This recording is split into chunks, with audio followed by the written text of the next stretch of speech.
ఈనాటి మా ప్రభుత్వం కృతనిశ్చయంతో ఉంది. ఫీజు రియంబర్స్మెంట్తో పాటుగా ఎస్సీ, ఎస్టీ, బీసీ, మైనార్టీ బాలబాలికలకు ప్రస్తుత స్కాలర్షిప్లని సకాలంలో అందించేందుకు కూడా అన్ని ఏర్పాట్లను చేస్తున్నాం. ప్రతి మండలానికి అధునాతనమైన సౌకర్యాలతో అంతర్జాతీయ ప్రమాణాలతో తెలంగాణ పబ్లిక్ స్కూల్ని ఏర్పాటు చేస్తామని ఈ సందర్భంగా మీకు తెలియజేస్తా ఉన్నాం. కళాశాల స్థాయిలో ఉద్యోగానికి అవసరమైన మేరకు కోర్సులు ప్రవేశపెట్టి పోటీ ప్రపంచంలో తెలంగాణ విద్యార్థులు నెగ్గుకు రాగల సమర్థతను సమకూరుస్తాం. ఉన్నత విద్యా మండలిని పూర్తిగా ప్రక్షాళన చేసి ఉన్నత విద్యలో ప్రమాణాలని మెరుగుపరుస్తాం.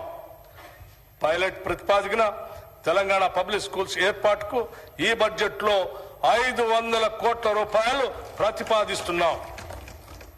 రాష్ట్రంలో సాంకేతిక విద్యను మరింత పటిష్టంగా మరియు పారిశ్రామిక అవసరాలకు అనుగుణంగా సమాయత్తం చేయడానికి మన రాష్ట్రంలోని 65 ఐటీఐల్ని ప్రైవేటు సంస్థల భాగస్వామ్యంతో ఒక బృహత్తర ప్రణాళిక అమలుపరచబోతా ఉన్నాం. ఈ రంగంలో అనుభవం ఉన్న ప్రముఖ జాతీయ మరియు అంతర్జాతీయ సంస్థలు ప్రభుత్వంతో కలిసి పనిచేయడానికి ఆసక్తి చూపిస్తున్నాయి. ఇతర రాష్ట్రాల్లో మన అధికారులు బృందం అధ్యయనం చేయించి మనకు అవసరమైన రీతిలో ఒక ఉత్తమమైన ప్రణాళిక తయారు చేయడం జరిగింది.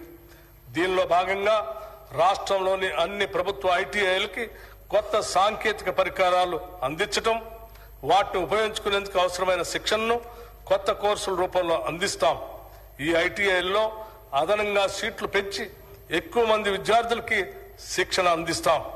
ఇక్కడ శిక్షణ పొందిన విద్యార్థులకి 100% ఉద్యోగాలు పొందేలాగా ప్రణాళిక ఉంటుంది.